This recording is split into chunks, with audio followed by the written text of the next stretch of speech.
B J പിയിൽ കേരള ഘടകം B J പിയിൽ വല്ലാത്ത ഒരു കലഹം നടക്കുന്നു. കേരള ഘടകം ബി ജെ പിയിൽ കലഹം നടക്കുന്നു എന്ന് വേണമെങ്കിൽ പറയാം. അത് എന്തിന് എന്ന് പറഞ്ഞാൽ ആരൊക്കെ തമ്മിൽ എന്ന് പറഞ്ഞു കഴിഞ്ഞാൽ സംസ്ഥാന പ്രസിഡന്റ് സുരേന്ദ്രനും ശോഭാ സുരേന്ദ്രൻ എന്ന് പറയുന്ന വനിതാ പാർലമെൻറ്റിൽ ആലപ്പുഴ മത്സരിച്ചു. നല്ല ശക്തിപ്രകടനം അവർ നടത്തി. ആ ശോഭാ സുരേന്ദ്രൻ നേരത്തെ തന്നെ കഴിഞ്ഞ തവണ ആറ്റിങ്ങൽ മത്സരിച്ചപ്പോഴും അവർ അവിടെ നല്ല രീതിയിലുള്ള പെർഫോമൻസ് അവർ കാഴ്ചവെച്ചു എന്നുള്ളതാണ് നമ്മൾ മനസ്സിലാക്കേണ്ടത്. അവർ ഇപ്പോൾ ബി ജെ പി കേരള ഘടകവും കേന്ദ്ര നേതൃത്വവും തന്നെ ശോഭാ സുരേന്ദ്രനെ ഉപയോഗിക്കുന്നത് ഏതാണ്ട് നമ്മൾ ക്രിക്കറ്റിലെ ഓപ്പണർ ബാറ്റ്സ് വുമണായിട്ടാണ്. അവർ വളരെ ശക്തമായ അവരുടെ വാക്ചാതുര്യം, അവരുടെ വാക്സാമർത്ഥ്യം അത് തന്നെ ഒരുപാട് അവരുടെ ബി ജെ പിക്ക് ഉള്ള അടിസ്ഥാനപരമായിട്ട് ബി ജെ പിക്കുള്ള വോട്ട് ശതമാനത്തെ ഇരട്ടിപ്പിക്കാൻ പോലും കഴിവുള്ളൊരു ബി ജെ പി നേതാവാണ് ശോഭാ സുരേന്ദ്രൻ എന്നുള്ളതാണ് ഇതുവരെ നമുക്ക് കണ്ടുവന്നിരിക്കുന്നത്. ഇത് തന്നെ ബി ജെ പി നേതൃത്വത്തെ കേരള ഘടകത്തെ അസ്വസ്ഥപ്പെടുത്തുന്നു. കാരണം ബി ജെ പിയിൽ അവർക്ക് യഥാർത്ഥത്തിൽ അവരെ വേറൊരു രീതിയിൽ രാജ്യസഭയിൽ കൊണ്ടുപോവുകയോ മറ്റെന്തെങ്കിലും സ്ഥാനമാനങ്ങൾ കേന്ദ്ര ബി ജെ പി നേതൃത്വം ഈ 10 വർഷത്തിനിടയിൽ കൊടുക്കുകയോ ചെയ്തിട്ടില്ല. എങ്കിലും അവരെ ഇതുപോലുള്ളൊരു ഓപ്പണിംഗ് ബാറ്റ്സ്മാൻ എന്നും പറഞ്ഞുള്ള രീതിയിൽ അവരെ മുന്നിൽ നിർത്തുന്നു.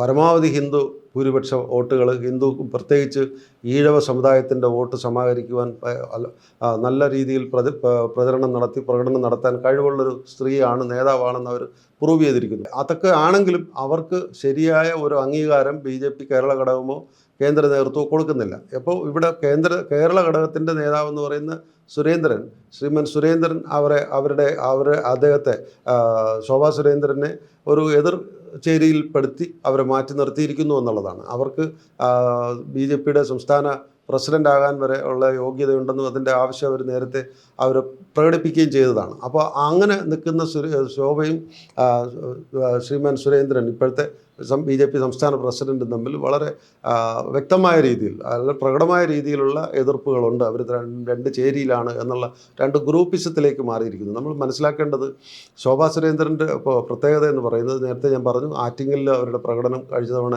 അവർ നല്ല രീതിയിൽ പ്രകടനം കാഴ്ചവെച്ചു. അതുകൊണ്ടാണ് ഇപ്പോൾ വി മുരളീധരൻ ഇവിടെ വന്നു. അവരും പ്രതിപക്ഷത്തെ സി പി എമ്മിൻ്റെ സ്ഥാനാർത്ഥിയായ വി ജോയിയുടെയും വി മുരളീധരൻ്റെയും വോട്ടിലെ വ്യത്യാസം എന്ന് പറഞ്ഞാൽ വളരെ നേരിയ വ്യത്യാസത്തിൽ മാത്രമാണ് വി മുരളീധരൻ 3-ാം സ്ഥാനത്ത് പോയത്. എന്നാൽ പോലും കൂടുതൽ വോട്ട് സമാഹരിക്കാൻ കഴിഞ്ഞു. അതൊക്കെ അങ്ങനെ ഒരു രീതിയിൽ പിച്ച് തയ്യാറാക്കുന്ന, അതിൻ്റെ ഫീൽഡ് തയ്യാറാക്കുന്ന ആ മേഖല, അപ്പോൾ അവർ ശോഭാ സുരേന്ദ്രൻ മത്സരിക്കുന്ന ആ മണ്ഡലത്തിലെ തന്നെ ബി ജെ പിക്ക് ഒരുപാട് ശക്തിയുണ്ടെന്നോ ബി ജെ പിക്ക് കൂടുതൽ ആളുകളുണ്ടെന്നോ ബി ജെ പിക്ക് വോട്ടർമാർ കൂടുതലുണ്ടെന്നോ ഒക്കെ ഉള്ള തെളിയിക്കുവാനുള്ള ഏറ്റവും വലിയൊരു സ്ഥാനാർത്ഥിയായിട്ടാണ് ഇപ്പോൾ ശോഭാ സുരേന്ദ്രൻ വരുന്നത്. അത് തന്നെ അവർ ആലപ്പുഴയിൽ ഇപ്പോൾ പ്രകടിപ്പിച്ചു എന്നുള്ളത് നമ്മൾ കാണേണ്ടത്. ശോഭാ സുരേന്ദ്രൻ ഇത് കൂടാതെ അവർ ഒരു വിവാദം ഉണ്ടാക്കിയിരുന്നു. ഈ കഴിഞ്ഞ നമ്മുടെ തെരഞ്ഞെടുപ്പിന് തൊട്ട് മുമ്പ് സി പി എമ്മിൻ്റെ ഇ പി ജയരാജൻ പ്രകാശ് ജാവ്ദേക്കറിനെ കണ്ടതും ബി ജെ പിയുമായിട്ടുള്ള അവരുടെ സംഭാഷണങ്ങളും ബി ജെ പിയുമായിട്ടുള്ള ഒത്തുതീർപ്പും അത്തരം കാര്യങ്ങൾ പോലും ശോഭാ സുരേന്ദ്രൻ ഇടപെട്ടു. അപ്പോൾ ബി ജെ പിയുടെ യഥാർത്ഥത്തിൽ സംസ്ഥാന പ്രസിഡന്റ് ശ്രീമൻ സുരേന്ദ്രൻ പോലും ഒന്നും സംസാരിക്കാതിരുന്നപ്പോൾ ശോഭാ സുരേന്ദ്രൻ ഇടപെട്ട് പറഞ്ഞു, ജാവ്ദേക്കറും ഇ പി ജയരാജൻ തമ്മിൽ ഡൽഹിയിൽ വെച്ച് കാണുന്നതൊക്കെ അവർക്കറിയാം, അവിടെ വെച്ചുണ്ടായിരുന്നു, അവരും കൂടെ അവരുടെ സാന്നിധ്യം കൂടെ അവിടെ ഉണ്ടായിരുന്നു.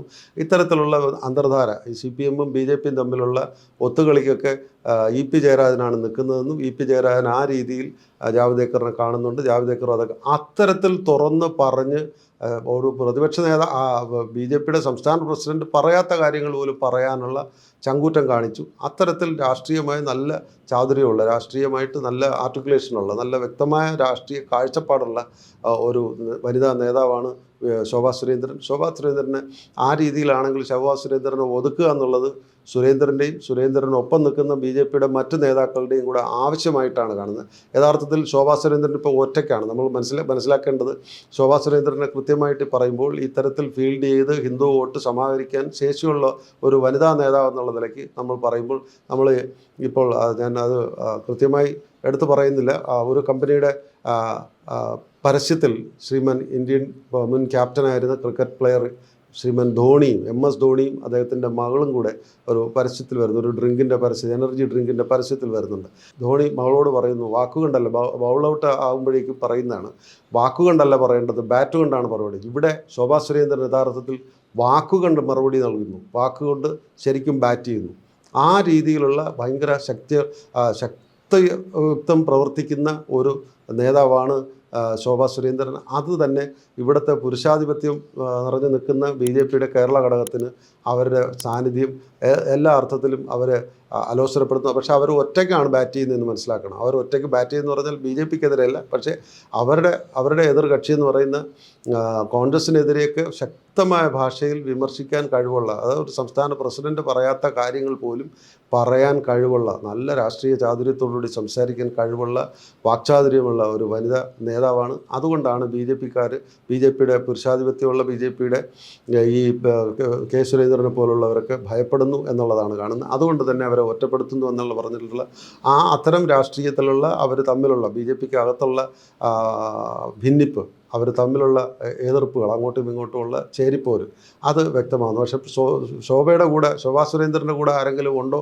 എന്ന് ചോദിച്ചു കഴിഞ്ഞാൽ പ്രത്യക്ഷത്തിൽ ആരും വരുന്നില്ല. അവർ ഒറ്റയ്ക്ക് നിന്നുകൊണ്ട് തന്നെയാണ് കെ സുരേന്ദ്രൻ ഉൾപ്പെടെയുള്ള BJP മറ്റ് നേതാക്കന്മാർക്കെതിരെ ഫൈറ്റ് ചെയ്യുന്നത്. പാർട്ടിക്ക് ഉള്ളിൽ നിന്നുകൊണ്ട് തന്നെ അവർ ഫൈറ്റ് ചെയ്യുന്നു. എന്തായാലും ആ ഒരു കാര്യം നമ്മളിവിടെ പറയേണ്ടിയിരിക്കുന്നു. കാരണം ഇവിടെ BJP അക്കൗണ്ട് തുടങ്ങി എന്നൊക്കെ പറയുമ്പോൾ പോലും എങ്ങനെയൊക്കെ അക്കൗണ്ട് തുടങ്ങി, എന്തൊക്കെ അക്കൗണ്ട് തുടങ്ങി എന്ന് പറഞ്ഞാൽ പോലും ഇവിടെ ശോഭാ സുരേന്ദ്രൻ പ്രചരണങ്ങളിൽ ഉണ്ടാക്കുന്ന മാറ്റങ്ങൾ, പ്രചരണങ്ങളിൽ ഉണ്ടാക്കുന്ന സ്വാധീനം, ഇലക്ഷൻ പ്രചരണത്തിൽ അവരുടെ സ്വാധീനം എത്രത്തോളം ഉണ്ടെന്ന് ചോദിച്ചാൽ മറ്റ് ഒരു BJP നേതാവിന് കഴിയാത്തത്ര സ്വാധീനം ചെലുത്താൻ അവരെ കൊണ്ട് കഴിയുന്നു എന്നുള്ളത് തന്നെയാണ് നമ്മൾ മനസ്സിലാക്കേണ്ടത്. ശോഭാ സുരേന്ദ്രൻ എപ്പോഴും BJPയുടെ ഈ കെ സുരേന്ദ്രൻ പോലെ അവർ രണ്ടുപേരും ഒരേ സമുദായത്തിൽപ്പെട്ടതാണെന്നുകൂടെ നമ്മൾ മനസ്സിലാക്കണം. അങ്ങനെയുള്ള ജാതി സമവാക്യങ്ങളൊക്കെ കൂടെ നോക്കുമ്പോഴും അവർ പ്രവർത്തിക്കുന്ന അവർ കമ്മിറ്റ് ചെയ്തിരിക്കുന്ന, അവർ ഡെഡിക്കേറ്റ് ചെയ്തിരിക്കുന്ന, അവരതിനകത്ത് BJPക്ക് വേണ്ടി അവർ ചെയ്യുന്ന ത്യാഗം, അവർ ചെയ്യുന്ന പ്രവൃത്തി അത്രയധികം ആത്മാർത്ഥമായ പ്രവൃത്തി നടക്കുന്നു. അതുകൊണ്ട് അവർക്ക് അംഗീകാരം കിട്ടുന്നുമില്ല. ഇതാണ് ശോഭാ സുരേന്ദ്രനെ യഥാർത്ഥത്തിൽ സുരേന്ദ്രനെതിരെയൊക്കെ തന്നെ സംസാരിക്കുവാൻ, അല്ലെങ്കിൽ ശോഭാ സുരേന്ദ്രനോട് വിരോധമുണ്ടാകാനോ, അല്ലെങ്കിൽ അത് ഒരു പ്രൊഫഷണൽ ജലസി എന്നുള്ള രീതിയിലേക്ക് കാര്യങ്ങൾ മാറുന്നു എന്നുള്ളത് നമ്മൾ മനസ്സിലാക്കണം. എങ്കിൽ പോലും കേന്ദ്ര നേതൃത്വവും അവർക്ക് അത്തരം ഒരു അംഗീകാരം കൊടുത്തിട്ടില്ല. പക്ഷേ ശോഭാ സുരേന്ദ്രനെ എല്ലാവർക്കും ഇഷ്ടമാണ്. ഇനി അടുത്ത തവണ അവർ എവിടെയെങ്കിലും മത്സരിക്കുമോ എന്നുള്ള, അടുത്ത ഏത് ഫീൽഡിലാണ് BJPക്ക് വേണ്ടി ഒരുക്കാൻ ശോഭയെ ഉദ്ദേശിക്കുന്നു എന്നുള്ളത് നമുക്കറിയില്ല. എങ്കിലും ഇപ്പോൾ പറഞ്ഞു കേൾക്കുന്നത് പാലക്കാട് നിർത്തി ശോഭാ സുരേന്ദ്രനെ അടുത്ത ഈ വരുന്ന അസംബ്ലി തെരഞ്ഞെടുപ്പ് ഇൻ ദ സെൻസ് ഇപ്പോൾ വരുന്ന അസംബ്ലി ഉപതെരഞ്ഞെടുപ്പിൽ ശോഭാ സുരേന്ദ്രനെ അവിടെ സീറ്റ് കൊടുത്ത് അസംബ്ലിയിലേക്ക് ആദ്യം കൊണ്ടുവരിക എന്നുള്ള ഒരു ഫോർമുലയിലേക്ക് BJP നേതൃത്വം എത്തി എന്നാണ് അറിയുന്നത്. എന്തായാലും ശോഭാ സുരേന്ദ്രൻ അവിടെ മത്സരിക്കുമ്പോൾ വളരെ ശക്തമായ മത്സരമായിരിക്കും അവിടെ ഉണ്ടാകാൻ പോകുന്നു എന്നുള്ളത് നമുക്ക് കാണണം.